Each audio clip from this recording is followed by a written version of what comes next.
C.S. 루이스라는 분이 있습니다. 20세기 최고의 변증가로 우리가 꼽습니다.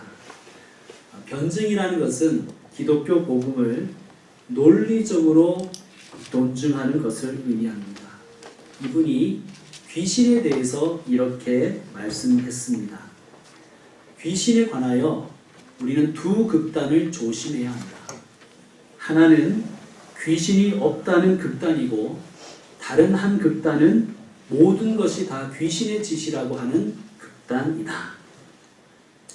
성도 여러분, 귀신, 악령 분명히 있습니다. 왜냐하면 성경이 그렇게 말씀하기 때문입니다. 그런데 그렇다고 해서 다 귀신의 소행은 아니에요. 예를 들어서 과일을 깎다가 손을 베어서 피가 나는 것은 귀신이 하는 짓이 아니고 자신의 실수입니다. 우리는 귀신 혹은 악한 영, 악령을 과대평가하지도 말고 과소평가하지도 않도록 우리는 주의해야 합니다. 오늘 본문은 황충으로 묘사해서 귀신들, 또 악령들, 사탄 마귀의 졸개들의 정체를 밝히고 있는 거예요. 악령과 귀신과 사탄의 졸개들이 황충과 유사한 특성을 가지고 있다는 것이죠. 이 부분에 대해서는 조금 후에 말씀드리고요. 그 황충들의 힘이 얼마나 독한지 마치 전갈의 독처럼 사람을 괴롭게 한다는 말씀입니다. 그런데 오늘 보면 귀신의 그 황충들의 모습도 소개하고 있지만 정작 오늘 본문이 우리에게 아주 중요한 정보를 제공하고 있는데, 그것은 이 황충들에게 왕이 있다는 말씀입니다. 11절을 보시면 이렇게 되어 있습니다. 그들에게 왕이 있으니 무저갱의 사자라. 히브리어로는 그 이름이 아바돈이요 헬라어로는 그 이름이 아볼루온이더라 라고 귀신들 뒤에 있는 왕의 정체를 밝힙니다. 히브리어로 아바돈이라는 것은 멸망시킨다는 뜻이에요. 헬라어로 아볼루온은 파괴자라는 뜻입니다. 그러니까 멸망시키는 자가 누군가? 파괴자가 누구인가? 사탄 마귀라는 말씀입니다. 사탄 마귀가 귀신들의 왕이고 인간들의 원수입니다. 자, 그런데 이 황충들의 공격 대상이 누구일까요? 오늘 말씀 4절에 황충들의 공격 대상이 나와 있어요. 이렇게 되어 있습니다. 오직 이마에 하나님의 인침을 받지 아니한 사람들만 해하라. 그러므로 여러분, 이마에 하나님의 인침을 받은 사람은 황충들의 공격 대상이 아니에요. 그러므로 하나님의 인침을 받은 사람들은 귀신을 두려워할 필요가 없습니다. 그러면 하나님의 인침을 받았다는 것은 무엇입니까? 성령의 인침을 받았다는 뜻이에요. 성령의 인침이란 무엇이냐면 성령께서 오셔서 우리에게 내주하시는 것을 인치셨다고 표현하는 것입니다. 그러면 성령은 누구에게 내주하실까요? 네, 맞습니다. 예수님의 보혈을 믿고 예수님의 사랑을 믿고 예수님을 나의 구주로 영접한 사람, 바로 저와 여러분이 이마에 하나님의 인침을 받은 사람들입니다. 여러분, 예수님 믿으십니까? 여러분의 믿음을 다시 한번 확증하십시오. 예수님을 영접하셨습니까?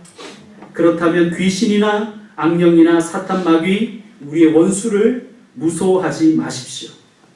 사탄 마귀는 우리의 머리털 하나조차도 건들 수가 없습니다. 한 길로 왔다가 우리와 함께 하시는 성령님을 보고는 새파랗게 검이 질려 사색이 되어 7길로 도망갈 것입니다. 믿음이 없는 자들이 불안한 마음에 혹은 미래가 궁금해서 혹은 어떤 액을 물리치기 위해서 점쟁이, 무당, 영매들 혹은 타로 카페를 찾아다닙니다. 재미로 한다는 사람도 있습니다. 근데 이게 정말 재미일까요? 그들 뒤에는 귀신이 있다는 거예요. 그 귀신들 뒤에는 사탄이 있습니다. 그러니까 재미라는 사탄 발림에 속아 넘어가지 마시길 바랍니다. 오늘의 운세 이런 거 너무 믿지 마세요. 보지도 마십시오. 학은 모양이라도 취하지 마시길 바랍니다. 귀신들의 공격 대상은 믿지 않는 자들이에요. 믿음이 없는 자들을 귀신들이 공격하는 거예요. 왜냐하면 그 마음에 하나님이 계시지 않기 때문입니다. 황충들은, 이 귀신들은 5절을 보면 전갈처럼 사람을 괴롭힌다고 합니다. 왜 괴롭게 할까요? 왜 괴롭게 할까요? 예수 믿지 않는 사람들이 계속해서 예수님을 못 믿게 하려고 괴롭히는 거예요. 계속해서 귀신 의지하도록. 미신, 불신, 맹신 이런 것들에 중독시켜버리는 것입니다. 그러다 결국에는 그들은 6절처럼 됩니다. 6절을 보시면 이렇게 되어 있죠. 어떻게 시작하냐면 그날은 뭐냐? 하나님의 최후의 심판의 날이에요. 그날에는 그들이 지옥에 가는데 지옥에서 그들은 이런 상태에서 영원히 살아야 합니다. 이렇게 표현되었습니다. 사람들이 죽기를 구하여도 죽지 못하고 죽고 싶으나 죽음이 그들을 피하리로다. 영원한 형벌, 영원한 죽음입니다.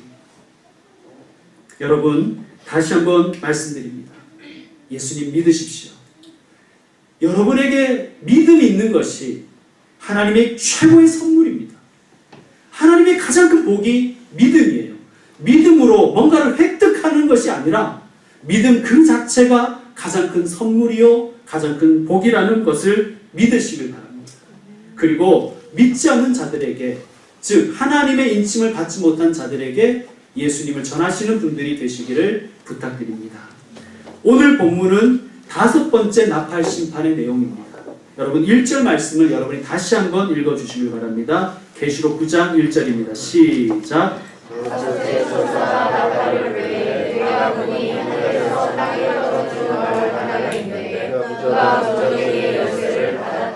아멘. 5째 천사가 나팔을 불매 하늘에서 땅에 떨어진 별 하나가 있습니다.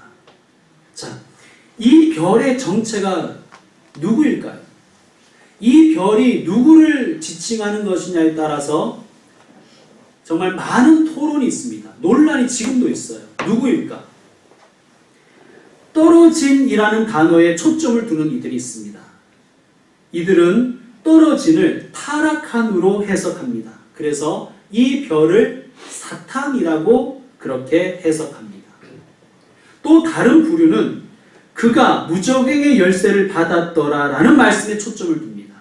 여러분, 사탄이, 마귀가 예수님의 손에 있는 무적행의 열쇠를 받을 수는 없지요. 그래서 예수님이 열쇠를 사탄에게 주실 수 없다. 그렇기에 이 별을 천사로 해석하는 부류가 있습니다. 완전히 극단이죠. 사탄이다, 천사다. 저는 후자입니다. 자, 왜 그러냐면 성경은 성경의 근거가 있어야 되는 거예요. 자, 계시록 20장으로 한번 가보시겠습니다. 계시록 20장 1절 말씀.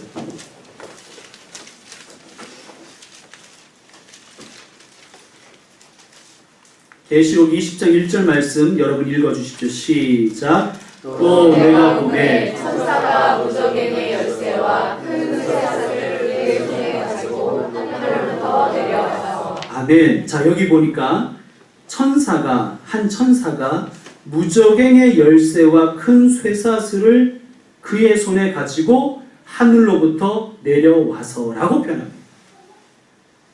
자, 이 천사가 오늘 우리가 읽은 본문 9장 1절에 나오는 별과 동일한 존재입니다. 그러면 자, 여기까지는 이해가 되는데 조금 찝찝한 부분이 있어요. 뭐냐 하면 9장 1절은 분명히 떨어진이라고 표현했잖아요. 내려옴과 떨어지는 좀 완전 뉘앙스가 다르지 않습니까? 이 부분을 해결해야 됩니다. 자, 하늘에서 떨어진이라고 말하면 왠지 타락천사 같은 느낌적인 느낌이 들잖아요. 타락천사. 그러면 왜 떨어진이라는 표현을 썼을까요?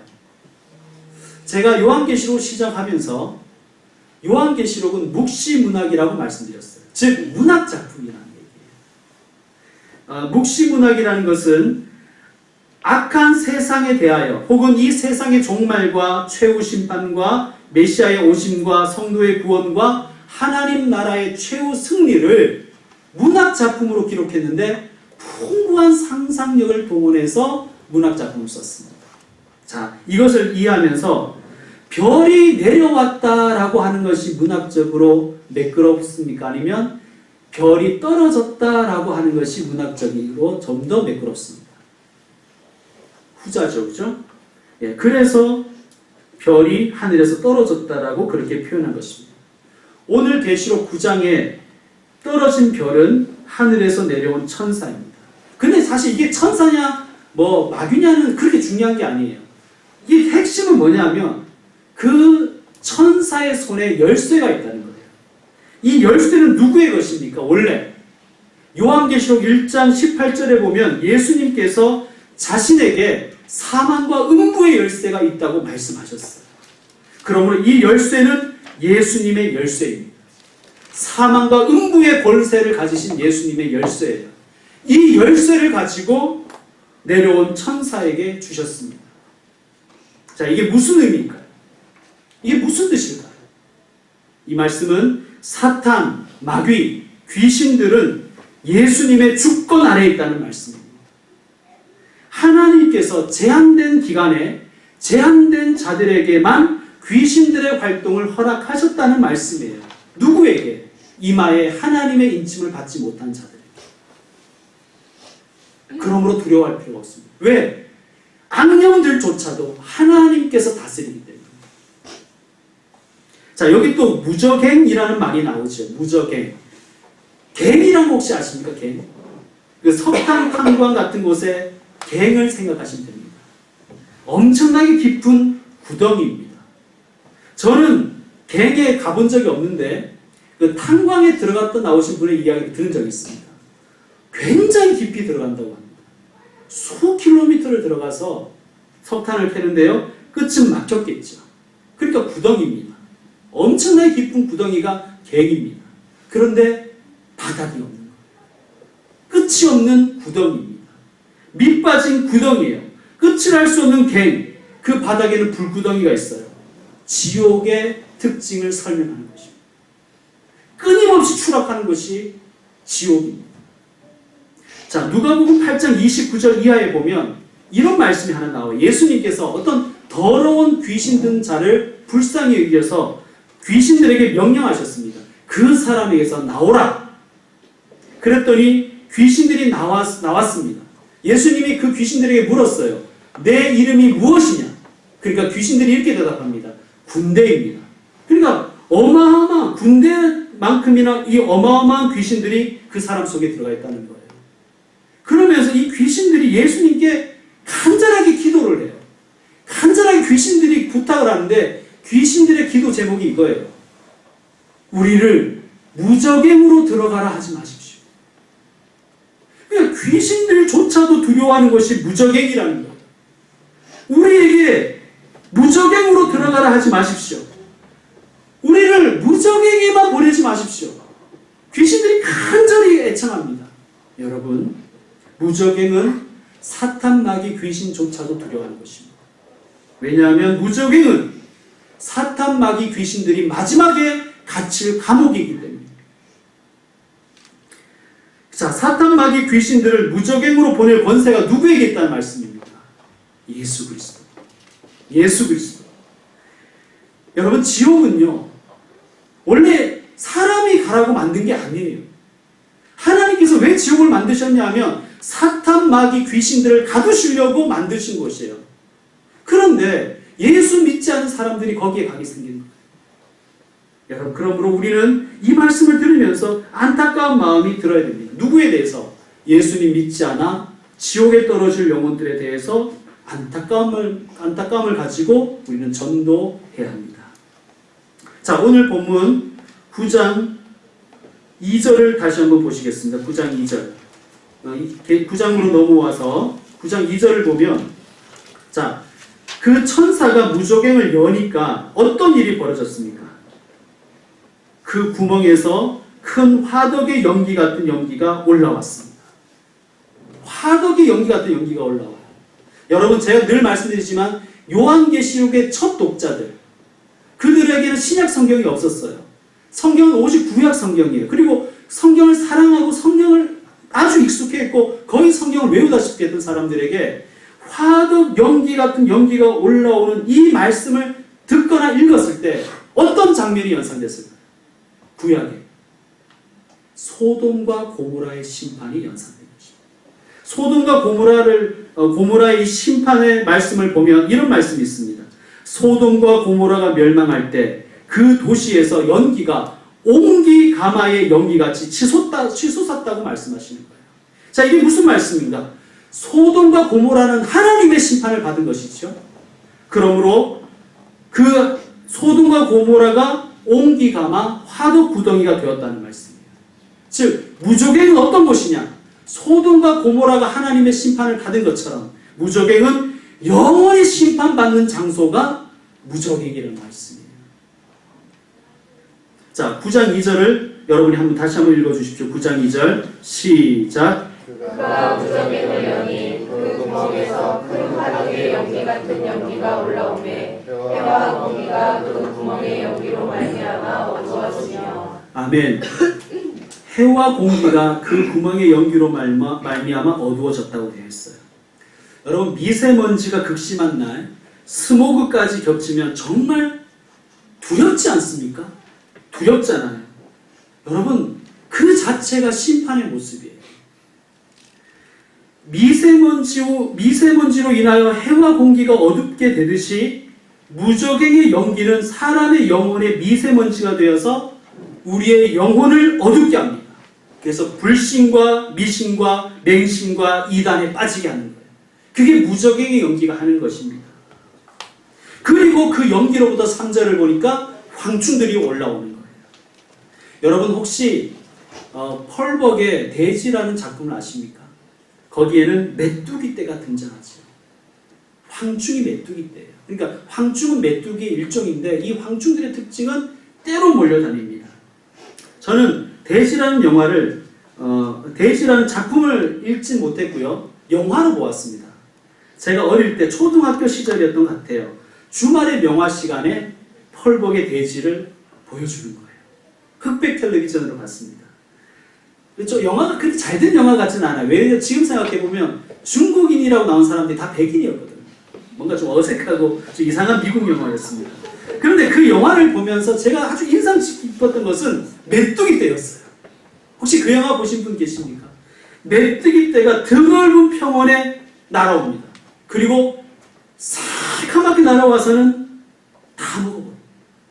하나도 남는 게 없는 거예요. 여러분, 황충들은 모든 인간의 먹을 것을 빼앗아 갑니다. 자, 먹을 것을 빼앗아 가면 어떤 일이 생깁니까? 우리의 기쁨과 감사가 사라져 버리죠. 자, 그럼 황충들의 이 심판이 어떤 의미인지 조금 더 구체적으로 밝혀주는 말씀이 요엘서라는 말씀이에요. 여러분, 구약 성경에는 요엘서가 있어요. 구약 성경 1270쪽쯤에 있는데요. 요엘서 1장 한번 찾아보시죠. 1270쪽입니다. 요엘서 1장.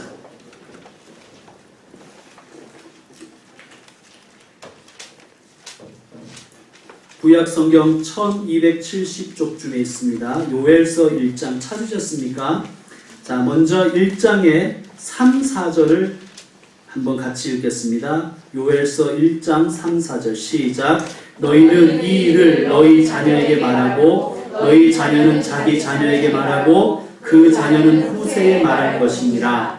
팥중이가 남긴 것을 메뚜기가 먹고 메뚜기가 남긴 것을 느치가 먹고 느치가 남긴 것을 황충이 먹었도다. 아멘. 여기에 팥중이, 메뚜기, 느치, 황충 다 메뚜기의 일종이에요. 그러니까 지금 이 사건은 하나도 남는 것이 없다는 것을 예언하시는 말씀이에요. 자, 이것이 이 먹을 것이 사라진다 하는 것이 우리에게는 어떤 의미인가, 어떤 말씀을 주시는가? 이것은 영적 양식이 떨어지는 것. 자, 영적 양식이 떨어지면 어떤 일이 생기는가? 8절 9절 말씀 여러분이 읽어주십시오. 8절 9절 시작. 너희는 처녀가 어렸을 때에 약혼한 남자로 말미암아 붉은 배로 꾸미고 배고픔같이 할지어다. 소재와 전제가 여호와의 성전에서 끊어졌고 여호와께 수종드는 제사장은 슬퍼하도다. 아멘. 우리에게 영적 양식을 다 빼앗아가고 갉아먹어가는 이 황충들의 재앙은 예배가 끊어진다는 말씀이에요. 예배가 끊어진다. 자, 13절에서 16절까지도 읽겠습니다. 시작. 제사장들아 너희는 굵은 배로 동이고 슬피 울지어다. 제단에 수종드는 자들아 너희는 울지어다. 내 하나님께 수종드는 자들아 너희는 와서 굵은 베옷을 입고 밤이 새도록 누울지어다. 이는 소제와 전제를 너희 하나님의 성전에 드리지 못함이로다. 너희는 금식일을 정하고 성회를 소집하여 장로들과 이 땅의 모든 주민들을 너희 하나님 여호와의 성전으로 모으고 여호와께 불을 지질지어다. 슬프다 그날이여 여호와의 날이 가까웠나니 곧 멸망같이 전능자에게로부터 이르리로다. 먹을 것이 우리 눈앞에 끊어지지 아니하였느냐? 기쁨과 즐거움이 우리 하나님의 성전에서 끊어지지 아니하였느냐? 아멘. 황중의 재앙은 우리의 예배를 빼앗아가버립니다. 예배를 안 드릴 것뿐만 아니라 예배를 드려도 정말 메뚜기가 먹고 지나간 것처럼 그냥 앙상한 형식만 남은 예배를 드린다는 것. 그게 재앙이라는 말씀입니다. 영적 어두움, 영적 무지, 영적 무감각, 그 자체가 심판이라는 말씀입니다. 자, 이 황충의 재앙이 누구에게 임했습니까? 이마의 인침을 받지 않은 자들에게 임했습니다. 성령의 인침을 받지 않은 자들은 하나님을 예배하지 않는 자들인 거예요. 예배하지 않는 자들을 황충들이 공격한다는 말씀입니다. 형식적인 예배 드리는 자들을 황충들이 공격한다는 말씀입니다. 그래서 그 영혼에게 조금 남아있는 복음마저도 다 갉아먹어버린다는 말씀이에요. 조금 남아있던 믿음까지도 다 갉아먹어버린다는 말씀입니다. 그래서 영적으로는 아무것도 남는 것이 없는 거예요. 세상적으로 아무리 잘 나가고 세상적으로 아무리 화려한 삶을 살더라도 예수 믿지 않는 인생, 예배 드리지 않는 사람은 하나님 보시기에 황충이 쓸어버린 황폐한 존재가 되어버린다는 말씀입니다. 사랑하는 성도 여러분, 다시 한번 여러분의 믿음을 확증하시죠. 여러분 인침을 받으셨습니까? 저는 받으신 줄로 믿습니다. 왜냐하면 예배 자리로 여러분이 나오셨다는 것은 여러분의 의지만이 아니라 성령의 감화, 감동, 교통하심이 있었기 때문입니다. 거기에 여러분이 순종하신 거예요. 그러나 이 예배 자리에 나와서 형식적인 예배를 드리고 있으면 그는 참된 예배자가 아닙니다. 인도하시는 분은 성령님이시지만 하나님께 반응하는 것은 여러분이십니다. 여러분 예배 드리십시오. 예배 구경하지 마시고 참된 예배자가 되시길 바랍니다. 하나님의 은혜, 예수님의 사랑, 성령의 감화, 감동, 교통하심을 믿는 그 신앙으로 예배하십시오. 예배자로 사시기 바랍니다. 나는 예배자입니다. 이 정체성을 결코 잊어서는 안 됩니다. 여러분 다시 말씀드리지만 황충들의 뒤에는 왕이 있었습니다. 사탄 마귀였습니다. 사탄 마귀가 하는 일은 뭐냐? 우리의 예배의 기쁨을 빼앗아가 버리는 거예요. 메뚜기 떼가 갉아먹은 것 같이 앙상하게 남은 형식만 드리게 하는 거예요. 거기에 만족하게 합니다. 여러분 지옥은요 예배가 없는 곳이에요. 그러므로 예배 없는 삶을 살다가 결국은 예배 없는 지옥에 가는 것입니다. 예배 드리지 않는 자의 결국이 무적행이라는 말씀입니다. 우린 두렵고 떨리는 마음으로 이 말씀을 받아야 될 줄로 믿습니다. 이제 말씀을 마무리하겠습니다. 사탄 마귀 귀신도 하나님의 권세와 주권 아래 있습니다. 그러므로 악령들을, 귀신들을 결코 두려워하지 마십시오. 사탄 마귀 귀신은 예배자를 건드리지 못합니다.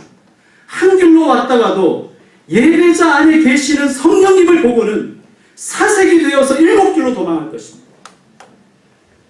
여러분 자신이 참된 예배자인가를 확인하십시오. 그리고 내가 예배자이라면, 예배 자리에 있다면 기뻐하고 감사하십시오. 우리의 기쁨과 감사의 유일한 이유가 하나님이에요. 내가 예배자인가? 나의 예배를 하나님이 받으시는가? 이것이 우리의 넘치는 기쁨과 감사로 드려야 될 것입니다. 여러분 혹시 예배가 무너지셨습니까? 우셔야 됩니다. 요엘서의 말씀처럼 제사장들아 너희가 울어야 한다. 왕같은 제사장들이여 혹시 여러분에게 예배가 무너져 버렸습니까? 다른 것 위해 울지 말고 그것 때문에 우셔요. 하나님 제가 예배가 무너졌어요. 여러분 혹시 우리 중에 그냥 형식적으로 예배 드리십니까? 그냥 형식적으로 안 드리면 찝찝하고 드리자니 1시간 지겹고 찝찝한 마음으로 여러분 예배 드리십니까? 회개하십시오. 그런 예배 하나님께 드리지 마시고 기왕 이 자리에 성령의 인도하심을 나왔다면 온 마음 다해 예배하십시오. 온 마음 다해. 하나님은 여러분에게 가장 귀한 거 받으실 분이시고 껍데기 드리지 마시고 알맹이를 드리십시오. 그것이 예배입니다. 하나님은 오늘도 돈 많은 사람을 찾는 게 아니에요. 하나님은 잘생긴 사람을 찾는 게 아니에요. 하나님은 유능한 자를 찾는 게 아닙니다. 요한복음 4장에 보면 하나님은 예배자를 찾으신대요. 참된 예배자를 찾으신대요. 영과 진리로 예배하는 자를 찾으신대요. 하나님이 찾으시는 그 사람이 저와 여러분 되었으면 좋겠습니다. 기도하겠습니다.